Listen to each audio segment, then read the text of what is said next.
আসসালামু আলাইকুম গাইস, আমরা আজকে গিয়েছিলাম ঢাকা এয়ারপোর্টে আমার বাবাকে নিয়ে আসতে। আমার বাবা দীর্ঘ 3 বছর 3 মাস পর সৌদি আরব থেকে বাসায় ফিরলেন, তাই আমরা নিতে তাকে গিয়েছিলাম ঢাকা আন্তর্জাতিক বিমানবন্দরে।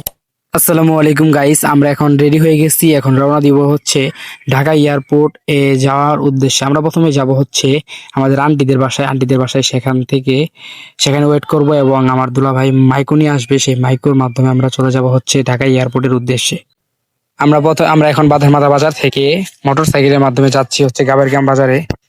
সো এভরিওয়ান, আমরা এখন আছি আমাদের আন্টিদের বাসায়। এখানে আমরা আসছি 8টার দিকে, আর এখান থেকে আমরা 10টার সময় এখানে মাইকো আসবে এবং সেই মাইকো চড়ে আমরা চলে যাব ঢাকা এয়ারপোর্টে।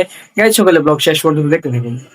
সো গাইস, আমরা এখন মাইকোর ভিতরে উঠে পড়েছি, আর মাইকো দিয়ে যাচ্ছি আমরা ঢাকা এয়ারপোর্টের দিকে। আমার সাথে আমার ছোট ভাই রয়েছে পাশেই, এবং সামনে রয়েছে আমার দুলাভাই। গাইস, আমরা অবশেষে অনেক কষ্টের পর ঢাকা এয়ারপোর্টে এসে পৌঁছে গিয়েছি। এটাই আমাদের বাংলাদেশের সবচেয়ে বৃহত্তম এয়ারপোর্ট, ঢাকা এয়ারপোর্ট। এই এয়ারপোর্টটি দেখতে অনেক সুন্দর, মাশাআল্লাহ। গাইস, আমার বাবা যে বিমানে আসবে সেই বিমানটি এখানে এসে নামবে 3টা 35-3টা 35, তাই আমরা ওয়েট করতেছি।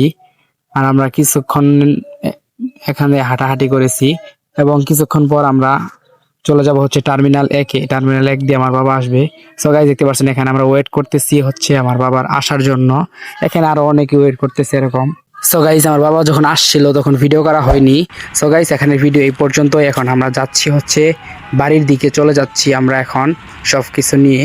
সো গাইস, আমরা এখন আছি প্রাইভেট কারের ভিতরে, আর আমরা যাচ্ছি আমাদের বাড়ির উদ্দেশ্যে। সো গাইস, এই ব্লগটি আপনাদের কেমন লাগলো সকলে অবশ্যই বলবেন। আর এই ব্লগটি এই পর্যন্তই। আল্লাহ হাফেজ।